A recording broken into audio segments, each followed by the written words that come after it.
This community update was brought to you by U-Radio. Across Canada, land acknowledgements have become a familiar thing we experience at public meetings, on the evening news, and in classrooms. But two women from Manitoba's Circles for Reconciliation say the practice risks losing its meaning unless it moves beyond scripted words and into lived responsibility. Today we'll look at why land acknowledgements matter and how they must change. For Bonnie Lowen, a settler living on Treaty 1 territory, land acknowledgement began with hesitation. When I first began my journey about land acknowledgement, I actually read a script. And I was nervous because I was, gonna like screw up on how I would say Innu or how I would not name all the nations. Over time, guided by teachings shared by her friend Grace Shedler, Lowen came to understand treaties not as historic paperwork, but as living relationships. To be a treaty person is to live a life of reciprocity.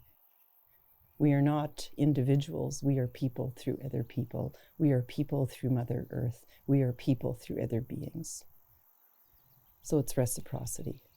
The second thing that we are given is respect. The sun remains the sun, the earth remains the earth. And in that exchange, in that respectful exchange, we are allowed to be ourselves. I am not asked to be Innu. Grace is not asked to be a settler. We are asked to be ourselves, to hold our own story, and in that respect, in that deep regard for how we've walked our walk.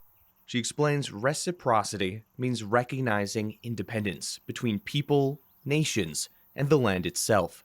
For Grace, a First Nations woman and reconciliation leader, the growing presence of land acknowledgements in public spaces raises difficult questions. When they say Treaty 1, do the land acknowledgement, I thought, what exactly does that mean to them?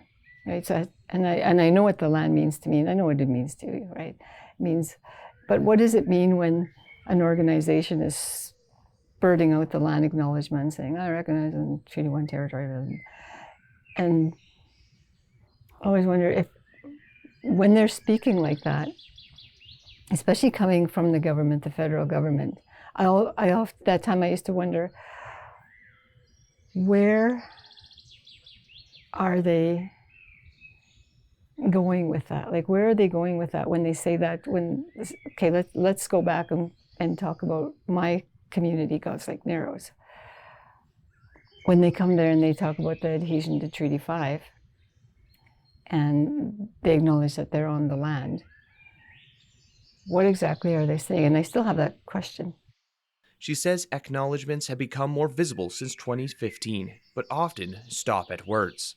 It's on the news now, which is good, but it doesn't go any further. Like, and I hear it whenever I go to a meeting, I hear the land acknowledgement. It's not said, and I wanted to do this today because the way that Bonnie says it acknowledges the land.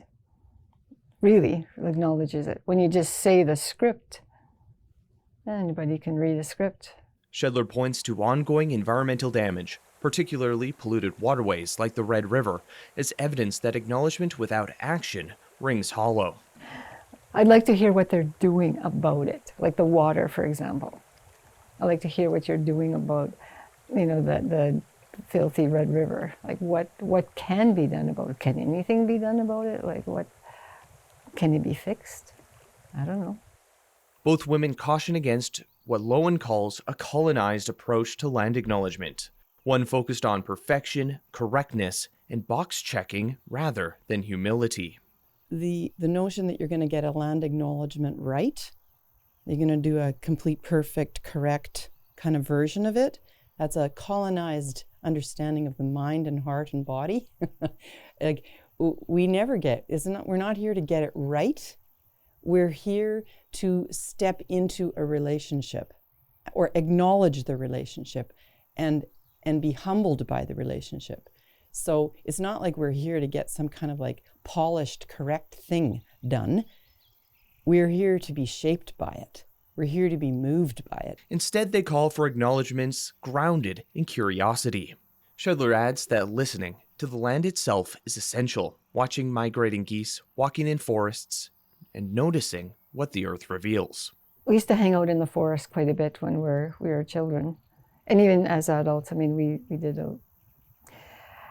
But sometimes when you're walking through the forest and then all of a sudden you get this smell, right? There's a smell and you can't capture that smell again.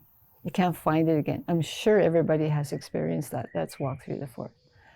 Like, what is that? What is it? What is it? Is it somebody, is it your ancestors coming to say, hey, wake up, right?